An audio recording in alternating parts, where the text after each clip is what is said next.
नशीन के तशरीफ फरमा मुअज़्ज़िज़ सैयद रशीद जनाब मुसल्ली मियां साहब, मेरे रुफ्का और मजलिस इत्तेहादुल मुस्लिमीन के उम्मीदवारान, मेरे सामने मौजूद नौजवान, बुजुर्ग और घरों में पसे पर्दा बैठकर सुनने वाली हमारी इज्जत माँ बहनें, अस्सलाम वालेकुम रहमतुल्लाहि व बरकातहू। जरा दोनों तीनों तरफ से आवाज आनी चाहिए भाई। अस्सलाम वालेकुम रहमतुल्लाहि व बरकातहू। मेरा सलाम 5 साल में एक बार वाला नहीं है। हाँ भाई, अभी यहाँ से हमारे एक भाई ने आवाज दी, भैया कल का परसों का जवाब देना, तो अल्हम्दुलिल्लाह उसके वास्ते खड़ा हूं मैं। 2 दिन का उधारा हो गया। हमारे जलसे के बाद में यहाँ पर 2 जलसे हुए, अब 2 जलसों का उधारा हो गया, तो अब चुकाना तो जिम्मेदारी बनती ना भाई। देखो, नबी करीम सल्लल्लाहु अलैहि वसल्लम जब हिजरत कर रहे थे तो कुछ लोगों की जो अमानतें आपके पास में थी, आपने हजरत अली रज़ी अल्लाह ताला अन्हु को फरमाया कि अली, ये अमानतें हैं लोगों की, कल आपने उन लोगों को उनकी अमानतें पहुंचानी है ना। हिजरत के मुकद्दस बाम पे भी आपने अमानतों की कदर की और बताया कि अमानतों की क्या बड़ी अहमियत है। हजरत अली को कहा कि देना है वापस, तो हम तो उन्हीं की औलाद है भाई, है ना। अब कल इतना उधार रख के गए लोगों ने हमारे ऊपर, तो पूरी अमानतें वापस करने का दिन है ना आज। सुनना चाहेंगे ना? तो जो थोड़ा दूर खड़े हैं वो भी करीब आ जाए, अच्छे से सुनेगा। आज तो हमारे फरद भाई ने स्क्रीन भी लगा के रखे, मालूम नहीं और क्या दिखाएंगे। सबसे पहली कॉमेडी जो कल परसों 2 कॉमेडी स्टेज ड्रामे हुए, सबसे पहली कॉमेडी आते से हमारे नाम से शुरुआत हुई। ये कहा गया कि भाई कौमी नारे लगा के, जज्बाती भाषण दे के। मैं सोचते रहा कि अरे यार ठीक है, कौमी नारों की बात कर रहे, हम तो पहचाने ही उसके वजह से जाते। हमारी शुरुआत तिलावत कलाम पाक से और आखिर दुआ से, है ना। अरे लेकिन जिनका दूर दूर तक किसका कोई वो ये चीजों से वाबस्ता नहीं, लेना देना नहीं, बरसाती लोग जो सिर्फ इलेक्शन के टाइम पे आके, जैसा माई हुसैन साहब बोल के गए थे, रोजे तुम रखो खजूर ये खाने आ जाते, है ना। तो वैसे खजूरों को जवाब दूंगा आज। मगर सबसे पहले अल्लाह से एक दुआ कि जो 2 दिन से बातें सुनी मैंने, उनके ताल्लुक से मैं अल्लाह से दुआ करूंगा कि अगर हाथों में हो खंजर, अगर हाथों में हो खंजर तो आंखों में भी पानी चाहिए। अरे खुदा, दुश्मन भी मुझको खानदानी चाहिए। पिछली 2 सभाओं में लगा क्या कि खानदानी दुश्मन है बोल के? नहीं ना। अरे कैसी बातें करके जा रहे भाई, लोग ही गालियां दे रहे, कह रहे क्या बकवास कर रहा है बोल के। हुआ ना। अब मुद्दे की बातें सुनो। कल हमारे गांव के बहुत बड़े नेता ने बोले, है ना, अस्सलाम वालेकुम से शुरू हुआ, गोश मांडो पे आई, मगर जब शुरुआत हुई तो अजीब ही बात कर दी उन्होंने। 3 बार कबूल कबूल बोले, याद है। अब मेरे को ये बताओ कि किसके नाम से कबूल करने लगा उन्होंने? अरे जवाब दो। आप लोगों से 3 बार किसके नाम से कबूल करने लगा है? नगर अध्यक्ष की उम्मीदवार कौन है? मैं बहुत इज्जत करता मेरी माँ की उम्र की, लेकिन जो कल कॉमेडी हुई मैं सिर्फ उसका जवाब दे रहा। कल जो कॉमेडी हुई मैं उसका जवाब दे रहा। अच्छा, पिछली बार तक जितने लोग सेक्युलर जमात में थे, अपने आप को सेक्युलर बोलने वाले, है ना, तिरंगा लेके बेवकूफ बनाए वर्षों तक लोगों को कि हम सेक्युलर है, सबको साथ में लेके चलते है ना। आज खुद जातिवादी पार्टी का झंडा हाथ में उठा के चल रहे और वो इस स्टेज पे से हमको जातिवादी बोल रहे। कितनी कॉमेडी की बात है कि नहीं है? हमें खुद हमाम में नंगा चढ़ा है दूसरों को नाम रखने का, क्या बात है यार। फिर यहाँ के आमदार पे ठीक है, तुम्हारी टीका टिप्पणी चलने दो, मेरा कोई लेना देना नहीं, मेरी पार्टी का नहीं वो आमदार। लेकिन एक बात बताऊंगा, तुम्हारी तकलीफों से परेशानियों से तंग आके नया ऑप्शन 25 साल पहले मुसलमानों ने निकाल के लाए थे। जिसको भी वोट दिए उसका हाथ पकड़े, उसको जिता के लाए। राजकारण के बच्चे को उंगली पकड़ के चलना सिखाए यहाँ के मुसलमानों ने, बोलना सिखाए, बड़ा किए, जाके दूसरे की गोद में बैठ गया। अच्छा एक बात बताओ, जैसे उसने भी जातिवादी पार्टी का हाथ थामा, लात मारे ना, मारे ना, तो याद दिलाओ भाई, भूल जाते हैं यहाँ के लोग। गलियों में आ सकते क्या वो झंडा वो लेवल लेके? नहीं आ सकते ना। अब उनके हाथ में हाथ मिला कि ये ऊपर चल रहे है ना, ये सब हाथ में हाथ मिलाए हुए लोग है कि नहीं है ना। खाली निशानी अलग, झंडे का कलर तो एक ही है ना, है कि नहीं है? फिर किसको बेवकूफ बनाने आ रहे भाई यहाँ पे? किसको? यानी नूरा कुश्ती चल रही, मैं तेरे को बुरा बोलूंगा, तू मेरे को बुरा बोल, हम बेवकूफ बना लेंगे। अरे इतने साल से बन गए भैया, अब तो मोबाइल भी स्मार्ट आ गया है ना, इंसान तो उससे ज्यादा स्मार्ट हो गया। पहले चलता था मोहल्ले के 2-4 जिम्मेदार बुजुर्गों को पकड़ लेके बोल देते थे कि भाई देखो इधर ही वोट करने का। वो बेचारे भी सीधे साधे भोले वाले लोग रहते थे, उनको राजकारण का रवि नहीं समझता था। आके मोहल्ले में बोल देते देखो ये आके गया, ये अच्छा आदमी, इसको वोट देना। ऐसे इलेक्शन हो जाते थे, है ना। वैसा बहुत बेवकूफ बना के करोड़ों अरबों रुपए खा गए हमारे।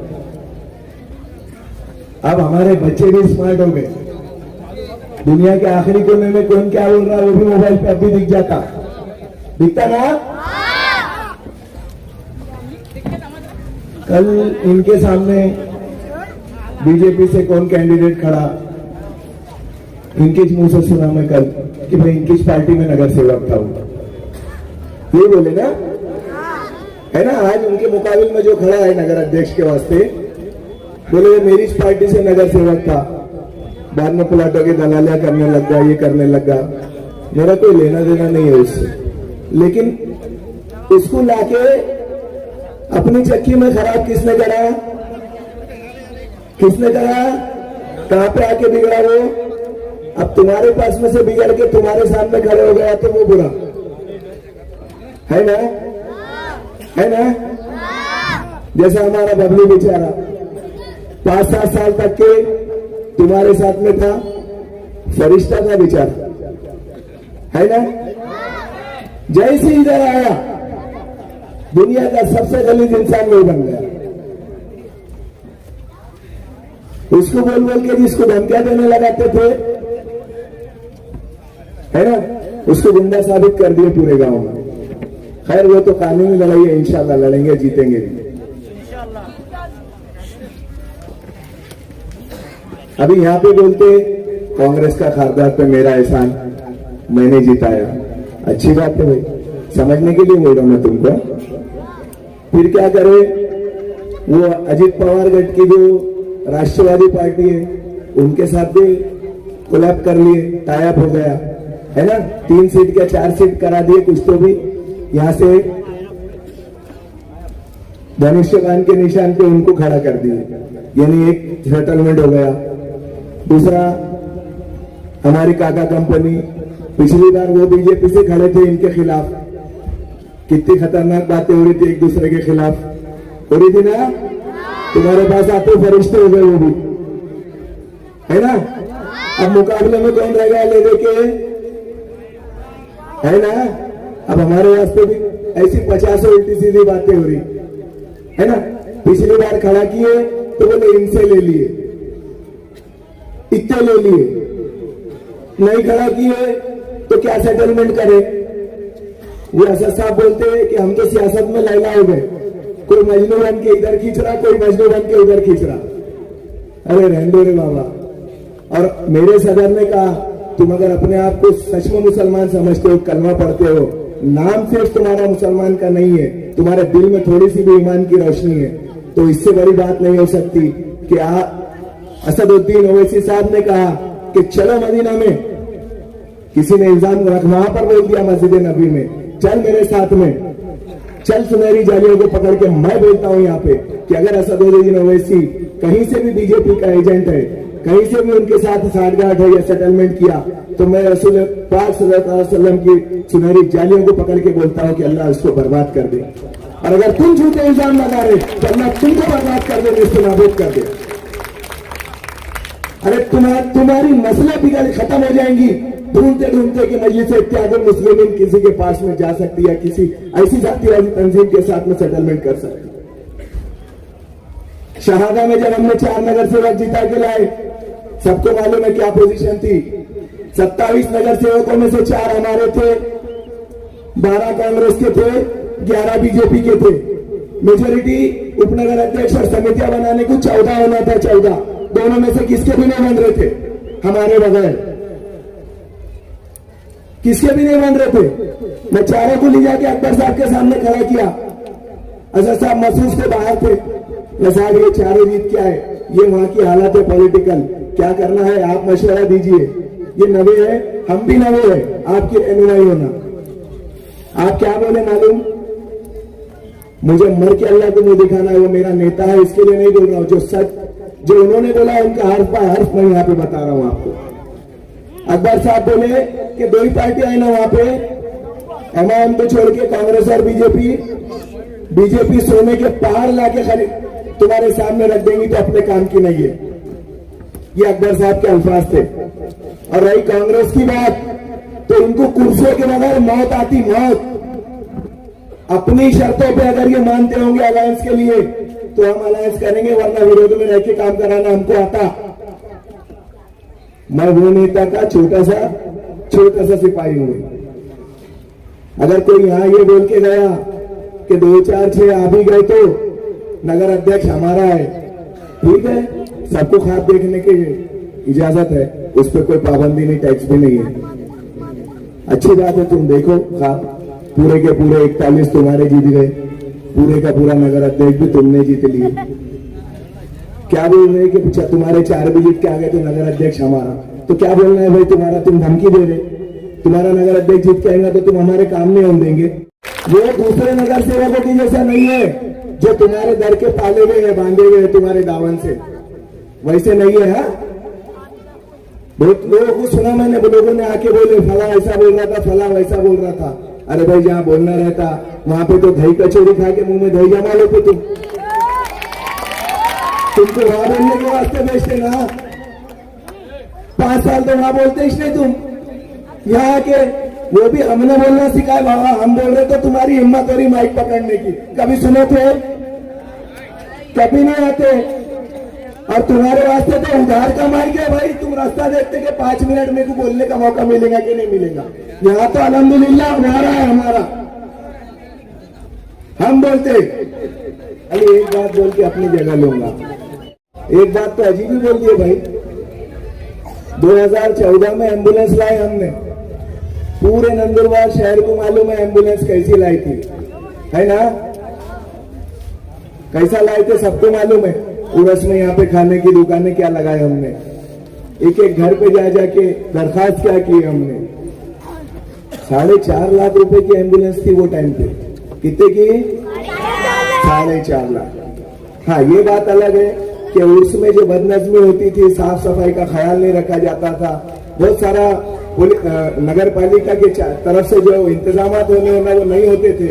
मैं सीओ साहब से लड़ा, बोला साहब तुम लोग ये बोलते हैं कि हमारे लोग वसूली करेंगे, कि साफ सफाई का ध्यान देंगे, कि फला करेंगे, एक काम करो तुम्हारी वसूली कितनी होती साल भर में उरस की?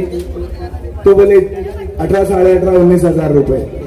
तो मैं बोला ठीक है साहब, उतने पैसे मैं मेरी जेब से भरता, तुम वसूली नहीं करना तुम्हारे लोगों को बोल के, उतने पैसे मैं वसूल करूंगा, लेकिन साफ सफाई के अंदर तुम्हारा महकमा पूरा लगाओ, वहां पे पूरे इंतजाम इन लोगों को बोल के करने लगाओ, तुम्हारा भी नुकसान नहीं होगा, मैं पैसे भरता और तुम लोगों ने ये करना, वो ठेका मैं लूंगा। और उसमें जो प्रॉफिट आएगा, हम अच्छा काम करने जा रहे हैं, हम ट्रस्ट में एम्बुलेंस ला रहे हैं, वो पैसे हम उसमें इस्तेमाल करेंगे। और कोई ढकी छुपी बात नहीं थी भाई। सीओ बोल रहा है कि 18,500 रुपए हमारा सालाना कलेक्शन रहता नगर पालिका का और उसकी दुकानों से। तुमको मालूम है, चलो हमारा जो भी भाई था जिसका कल उसने नाम लिया, सही बात है कि वो भी गया था बोलने को कि भाई अच्छा काम है, उनको दे दो वो ठेका बोल के। मगर क्या हुआ मालूम है, पिन करने वाले भी वहीं थे और हमको तो उसको क्यों दे रहे, विरोध वाला है वो। उनकी वजह से कितने पैसे ज्यादा भरा था मैंने, 18,500 रुपए का ठेका 30,000 रुपए में लिया। एहसान करे मेरे को देखे ये लोगों ने, एहसान करे। 30,000 रुपए में ठेका लेने के बावजूद भी हर दुकान पे जब मैं गया वहां पे तो लोगों को बोला कि आप भाई पिछली बार कितने की पावती फाड़े थे आपने, कोई बोले 200 की, देखो हम एम्बुलेंस लाने वाले हैं, आप अपनी तरफ से क्या मोहब्बत से इमदाद करेंगे, 200 से ज्यादा। बेचारे ने खुशी से 250 दिया, 300 दिया। क्या मुंह उठा के बोल रहे एम्बुलेंस हमारी वो, अरे 4.5 लाख की थी रे बाबा वो। ऑडिट कराता मैं ट्रस्ट का हर साल, एटीजी है, टूएलए है, किसको आके देखना है देख सकता भाई, इतना प्रॉम्प्ट रखता मैं। अभी भी 10 साल से एम्बुलेंस चल रही, कईयों ने बाद में लाए, पैसे भी जमा करके खा गए कईयों ने तो एम्बुलेंस के नाम से।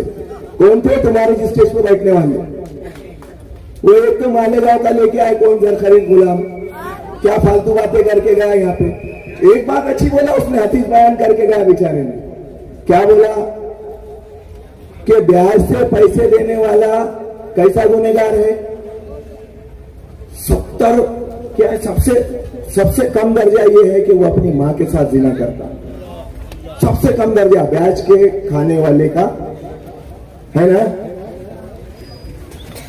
कितने लोग पीछे बैठे थे, कितने लोग ब्याज का धंधा करते हैं, नाम के साथ बोलो, नहीं मालूम है तुम्हारे को, यहां तो तुम्हारी पीढ़ियां निकल जाएंगी, साबित करके बताओ हमारे में से कोई ब्याज का धंधा करने वाला। तो मेरे को वही समझ में नहीं आया क्या कॉमेडी चल रही, माइक पे क्या बोल रहा, किसको बोल रहा, हमारे को बोल रहा कि पीछे बैठे वाले कुछ बोल रहा, वही समझ में नहीं आ रहा।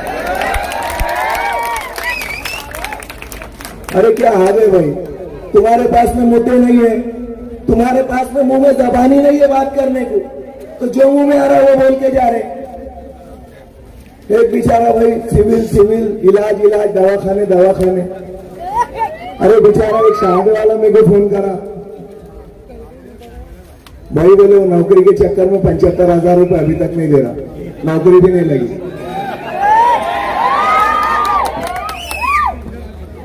अल्लाह गवाह है इस बात का, मैं कभी नहीं चाहता कि किसी की शर्मिंदगी का बायस बनूं, लेकिन मजबूर करे जा रहा कि हमें जवाब दो। और हैदराबाद में मजलिस के ताल्लुक से एक बात बहुत फेमस है दोस्तों, अब नंदुरबार में भी बता दे रहा मैं, किसको अपना शिजरा हसब नसब नहीं मालूम होगा ना, उसने मजलिस के मुकाबले में आ जाना, मजलिस वाले पूरा खोल के ला लेते। तो अब जिसकी घेर के आई होंगी उसने लाना, उल्टी सीधी बकवास करना, आखिरी के 5 ओवर हम ही खेलेंगे इंशाल्लाह। तो हमारे फरक भाई ने मुझे शाम से बोल दिए थे कि रफत भैया मेरे को पूरा 1 घंटा होना, मैं कम पड़ेगा, तो 10 मिनट मैंने ज्यादा ले लिया। मैं माफी चाहते हुए आप लोगों से रजा लूंगा।